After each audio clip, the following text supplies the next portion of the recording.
जय हिंद दोस्तों, आप लोगों का स्वागत है आपके अपने YouTube channel target with MD classes में। आज हम लोग रेलवे एग्ज़ाम के लिए एएलपी हुआ, आरपीएफ हुआ, जेईई हुआ, टेक्नीशियन हुआ, एनटीपीसी हुआ, आरपीएफ इन सभी के लिए साइंस की एक बेहतरीन क्लास को स्टार्ट किया है, जिसमें डेली साइंस के फिजिक्स, केमिस्ट्री, बायो तीनों के डेली 30 क्वेश्चन होंगे। इस सेट में डेली 30 क्वेश्चन होंगे, जो एकदम सही बेहतरीन क्लासेस है। सभी संभावित प्रश्नों को लिया गया है जो रेलवे एग्जाम में आने वाले हैं। ठीक है, देखिए आज की तरफ चलते हैं फर्स्ट क्वेश्चन की तरफ। फर्स्ट क्वेश्चन है आज का, ऋणात्मक कार्य की स्थिति में बल और विस्थापन के बीच का कोण। जब ऋणात्मक कार्य की स्थिति में बल और विस्थापन के बीच का कोण, देखिए ऑप्शन देखिए 0 डिग्री, 45 डिग्री, 90 डिग्री, 180 डिग्री। तो जब ऋणात्मक कार्य की स्थिति में होगा तो बल और विस्थापन के बीच का कोण जो है 180 डिग्री होगा। कितना? 180 डिग्री होगा। ठीक है, आगे चलते हैं नेक्स्ट क्वेश्चन की तरफ। नेक्स्ट क्वेश्चन है, विद्युत बल्ब का फिलामेंट होता है।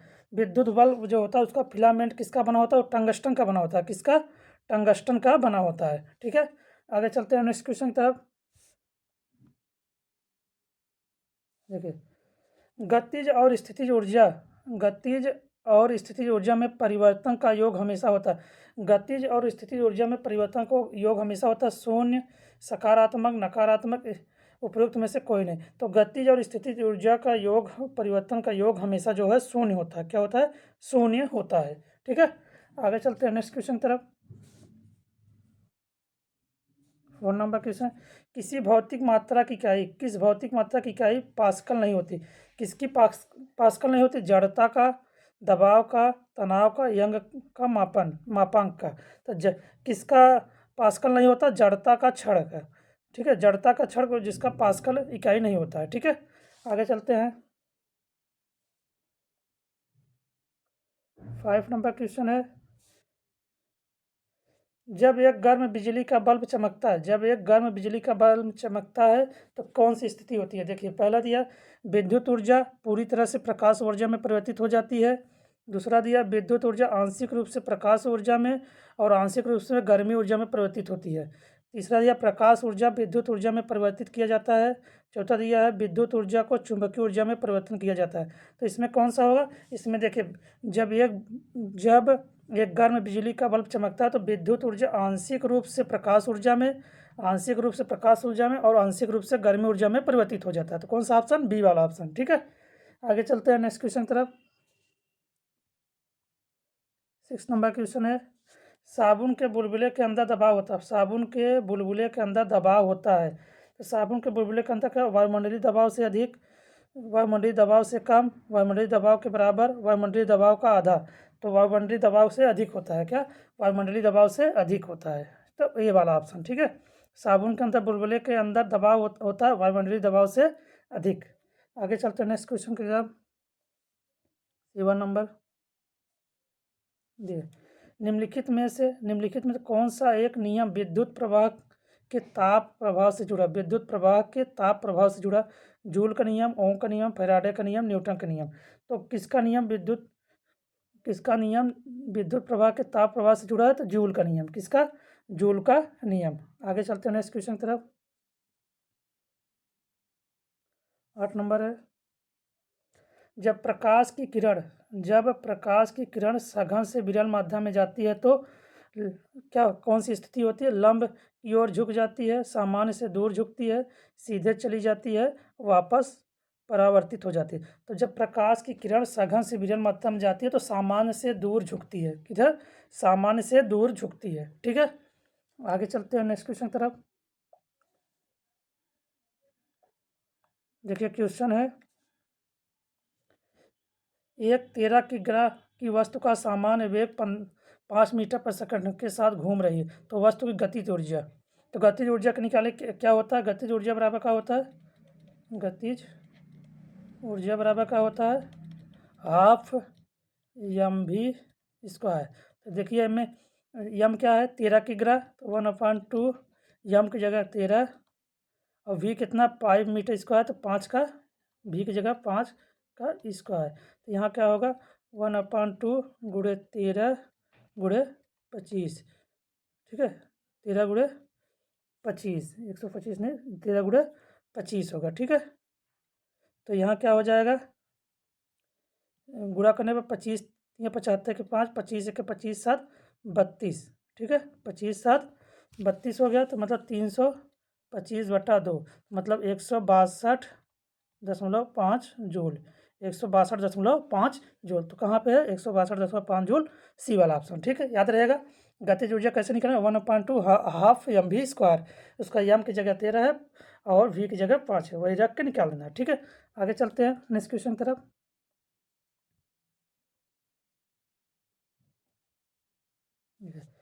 दबाव मापा जाता है, दबाव मापा द्रव्यमान और घनत्व, किया हुआ काम, बल और क्षेत्र, बल और दूरी। दबाव कैसे मापा जाता है, बल और क्षेत्र से।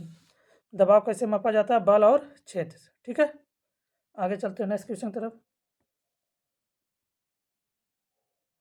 देखिए, यदि यह किलोवाट घंटा मात्रा, किलोवाट घंटा मात्रा के आवेश का, विद्युत ऊर्जा का, विभवांतर का या शक्ति का। किलोवाट घंटा किसका मात्रक है, ऊर्जा का, किसका, ऊर्जा का। किलोवाट घंटा किसका, ऊर्जा का। आगे चलते हैं, 12 नंबर क्वेश्चन है।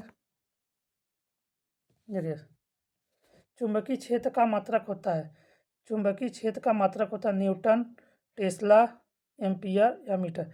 जो चुंबकीय क्षेत्र का मात्रक होता है क्या होता है, टेस्ला होता है, क्या होता है, टेस्ला, ठीक है। इसको ऐसे भी लिखते हैं, टेस्ला, ठीक है। चुंबकीय क्षेत्र का मात्रक क्या होता है, टेस्ला होता है। आगे चलते हैं।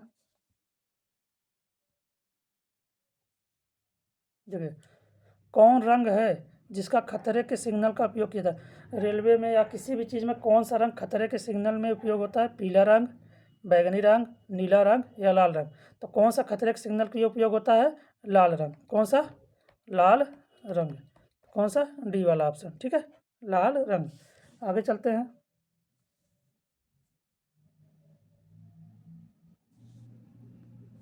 डायनमो से किस प्रकार की धारा प्राप्त होती है। डायनमो से किस प्रकार की धारा प्राप्त होती है, डिस्क धारा, प्रत्यावर्ती धारा, दोनों या इनमें से कोई नहीं। डायनमो में कैसी धारा प्रवर्तित होती, प्राप्त होती है, डिस्क धारा। कौन सी, डिस्क धारा, ठीक है। आगे चलते हैं नेक्स्ट क्वेश्चन तरफ।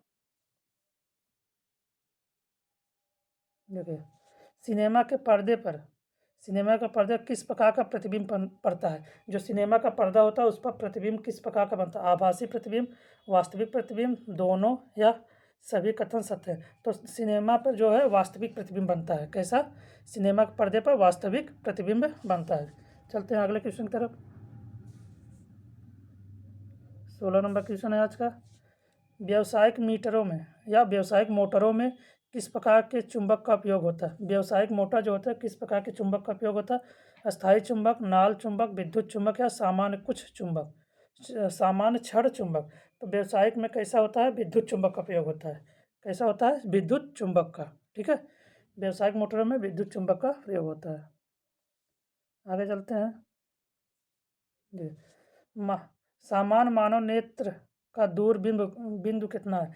जो सामान्य मानव नेत्र का दूर बिंदु कितना है, ठीक है, 25 सेंटीमीटर होता है, अनंत पर होता है, 25 मिमी में होता है, 25 मीटर। तो पूछा दूर बिंदु कितना होता है, तो मैक्सिमम कितना, अनंत होता है, ठीक है। दूर बिंदु कितना हो, अनंत पर होता है। आगे चलते हैं।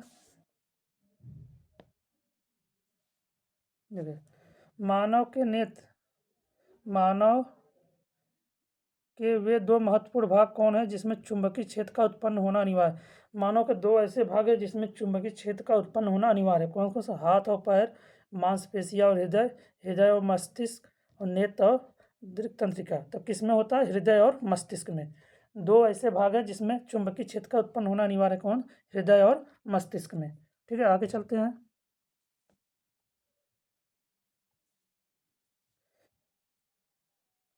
विद्युत चुंबकीय प्रेरण की खोज किसने की थी। विद्युत चुंबकीय प्रेरण की खोज किसने, तो मैक्सवेल, फ्लेमिंग, फैराडे या एम्पियर। विद्युत चुंबकीय प्रेरण की खोज किसने किया था, फैराडे ने। किसने, फैराडे ने, ठीक है। आगे चलते हैं।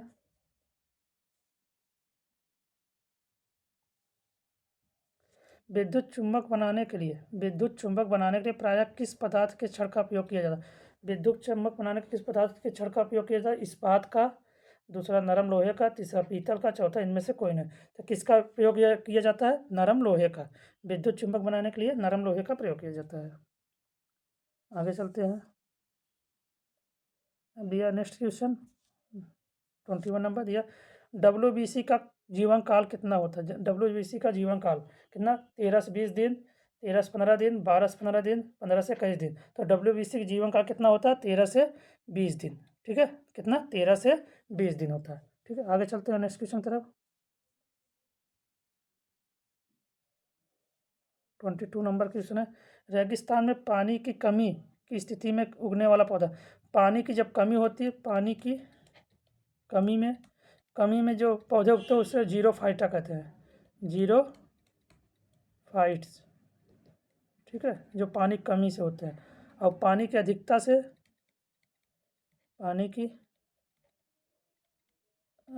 से हाइड्रोफाइट्स बोलते हैं। क्या? हाइड्रोफाइट्स।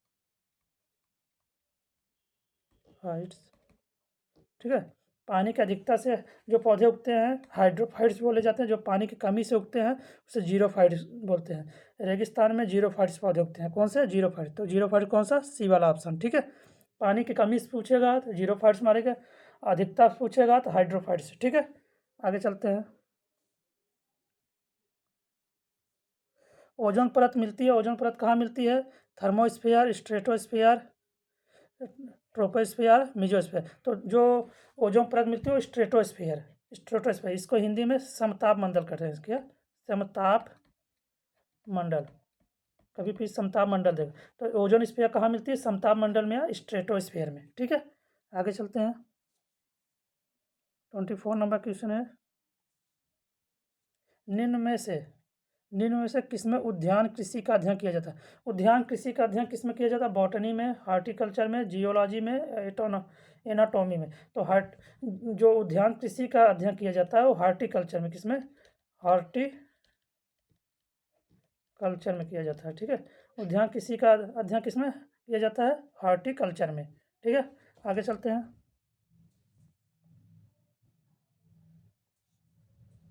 ऊर्जा का नवीकरणीय स्रोत है। ऊर्जा का नवीकरणीय स्रोत क्या है? देखिए, कोयला, पानी, पौधे, कोयला, पेट्रोलियम, पौधे, यूरेनियम। तो नवीकरणीय स्रोत क्या है? कोयला नहीं है, पेट्रोलियम नहीं है, यूरेनियम भी नहीं है। तो क्या है? पौधे है। नवीकरणीय स्रोत पौधे है, जल है, ऊर्जा है, सूर्य है। ये सब क्या है? नवीकरणीय स्रोत है। ठीक है, जो कभी खत्म नहीं होने वाले। ठीक है, ऊर्जा का नवीकरणीय स्रोत पूछा है तो पौधे मारेंगे। इसमें क्या मारेंगे? पौधे। आगे चलते हैं। 26 नंबर क्वेश्चन, पर्यावरण अध्ययन के अधिगम का सिद्धांत कौन सा है? पर्यावरण अध्ययन के अधिगम का सिद्धांत आवश्यकता का सिद्धांत, उपयोगिता का सिद्धांत, जीवन से संबंधित होने का सिद्धांत, या ये सभी? तो पर्यावरण अध्ययन के अधिगम का सिद्धांत कौन सा? आवश्यकता का सिद्धांत, उपयोगिता सिद्धांत, जीवन से संबंधित होने का सिद्धांत। तो कौन सा होगा? इसमें से सभी। ठीक है, इसमें से सभी होंगे। ठीक है, आगे चलते हैं। 27 नंबर क्वेश्चन, हवा में सर्वाधिक मात्रा में पाई जाने वाली गैस। हवा में सर्वाधिक मात्रा में पाई जाने वाली gas oxygen, carbon dioxide, hydrogen या नाइट्रोजन। तो सबसे अधिक मात्रा में क्या पाई जाती है? नाइट्रोजन। कितनी? सबसे अधिक मात्रा में कितना, कौन सी गैस पाई जाती है हवा में? नाइट्रोजन। कितना? 78%। ठीक है, और हाइड्रोजन, कार्बन डाइऑक्साइड 0.003 से 0.04% जो है कार्बन डाइऑक्साइड पाई जाती है। कार्बन डाइऑक्साइड कितना? 0.03 से 0.04%। हाइड्रोजन कितना, नाइट्रोजन कितना पाई जाती है? 78%। और ऑक्सीजन कितना? 21%। ठीक है, 21%। आगे चलते हैं। 28 नंबर क्वेश्चन है, जगह दिया है, निम्न में से कौन सा प्राथमिक स्तर पर विज्ञान शिक्षण का वांछित उद्देश्य? प्राथमिक स्तर पर विज्ञान शिक्षण का वांछित उद्देश्य है तो कौन सा है? देखिए, विज्ञान के तथ्यों और सिद्धांतों एवं उसके अनुप्रयोगों को जानना, ये तो एकदम सही है। प्राकृतिक जिज्ञासा, सौंदर्यपरकता की अनुभूति एवं विज्ञान की प्रौद्योगिकी में सृजनात्मकता का पोषण, यह भी सही है। आगे देखते हैं, ईमानदारी, सत्यनिष्ठा, सहयोग के मूल्य को आत्मसात करना, यह भी सही है। तो इसमें क्या होंगे, चारों सही हैं। इसमें क्या है, तीनों सही हैं। ठीक है, आगे चलते हैं। 29 क्वेश्चन, निम्नलिखित में से किसका वेग अधिकतम होता है, हवा का, जलधारा का, ध्वनि का या प्रकाश का। तो किसका वेग सबसे अधिक होता है, प्रकाश का होता है। सबसे अधिक वेग किसका होता है, प्रकाश का। ठीक है, नेक्स्ट क्वेश्चन देखते हैं। आज का लास्ट क्वेश्चन है ये। डेली हम लोग 30 क्वेश्चन कर रहे हैं, जो साइंस के, जो रेलवे के सभी एग्जामों के लिए बहुत ही कारगर होने वाली है, क्वेश्चन होने वाले हैं, जो पेपर में लगभग पूछे जाने वाले क्वेश्चन हैं ये सभी। देखते हैं लास्ट क्वेश्चन। पल्स पोलियो कार्यक्रम का उद्देश्य, क्या, पोलियो का उपचार, पोलियो से उत्पन्न लकवा को रोकना, पोलियो का संपूर्ण उन्मूलन, या इनमें से सभी। तो जो पल्स पोलियो कार्यक्रम का उद्देश्य क्या है, पोलियो का संपूर्ण उन्मूलन। ठीक है, पोलियो का संपूर्ण उन्मूलन। ठीक है, वीडियो अच्छा लगे तो चैनल को सब्सक्राइब करिए, लाइक करिए और अधिक से अधिक शेयर करिए। धन्यवाद।